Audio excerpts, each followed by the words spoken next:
Being a relatively small craft, the amphibious landing vessel that would become widely known as the Higgins boat, but was officially the LCVP, or Landing Craft Vehicle Personnel, was developed and built in a remarkably short time.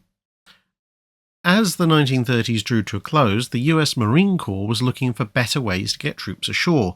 The eclectic collection of ships, boats, and improvised rafts that had been used in landings through the ages had proved to be somewhat less than ideal in World War I, as landings opposed by artillery and machine guns were now to be expected.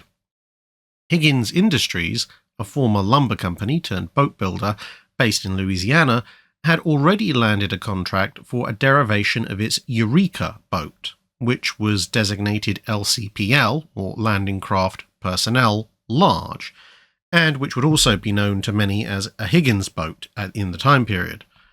But the craft we're looking at today was what would come next. As useful as the LCPL was, it was a proper boat, with a prow and everything, which meant that to get out, you had to climb over the side. This somewhat slowed down exit for soldiers, which was not really brilliant when you were possibly under extensive machine gun fire, and it also made unloading cargo a somewhat complex job that was best done by chains of stationary men.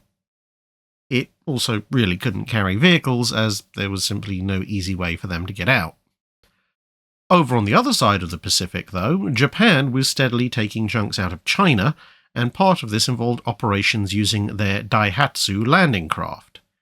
The US Marine Corps noticed that these had a handy little ramp at the front, and one US Marine Corps officer asked Andrew Higgins, owner of Higgins Industries, to maybe develop a similar craft for the US. Since this wasn't an official request, Higgins had to undertake the work all at his own risk and with his own finances, but by early 1941, prototypes were ready, and that spring they demonstrated their capability to both carry and offload both vehicles and men in remarkably shallow water. Initially designated the LCPR, Landing Craft Personnel Ramp, the design would be very slightly refined into the LCVP, which would go on to outnumber both the LCPR and LCPL combined production by almost a factor of 5, with well over 23,000 LCVPs eventually being produced. Displacing just 8.2 tons when unloaded, the LCVP was capable of 12 knots, at least in calm conditions, courtesy of a single engine.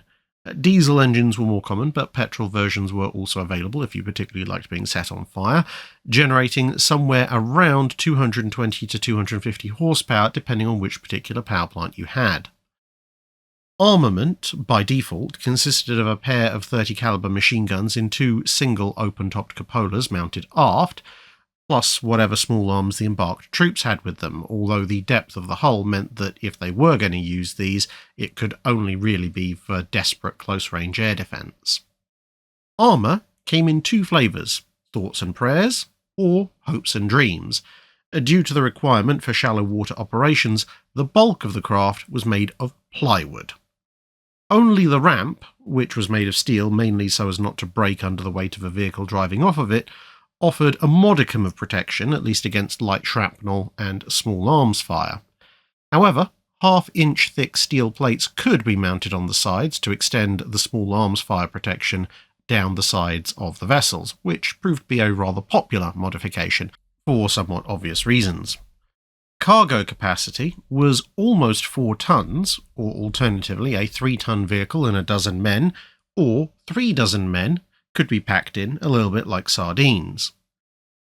Thanks to their relatively small size at barely over 36 foot long, the lack of use of strategic materials for most of the hull in its basic form, and their relatively simple overall design, they were quick and easy to build, and so saw their first major combat deployments just over a year after the first prototypes had been tested, with early examples being deployed in the Guadalcanal campaign and Operation Torch.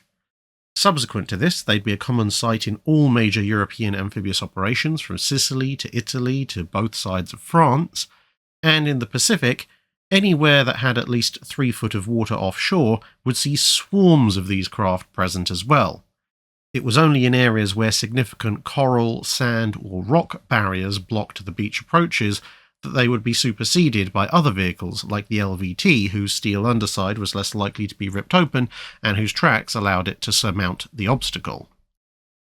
LCVPs would continue to see use in the post-World War II period, seeing extensive service in the Korean War, but they were gradually being replaced in US service by larger and more capable craft in the late 1950s and early 1960s, albeit that some would go on much longer in foreign service. A few of them are still apparently in service today in various places around the world. Although quite a lot of them would be scrapped or just rotted away as they fell out of use, their sheer numbers meant that a decent number have actually made it into museums in good condition, or are still operational in private hands, or are currently undergoing restoration. That's it for this video. Thanks for watching. If you have a comment or suggestion for a ship to review, let us know in the comments below. Don't forget to comment on the pinned post for dry dock questions.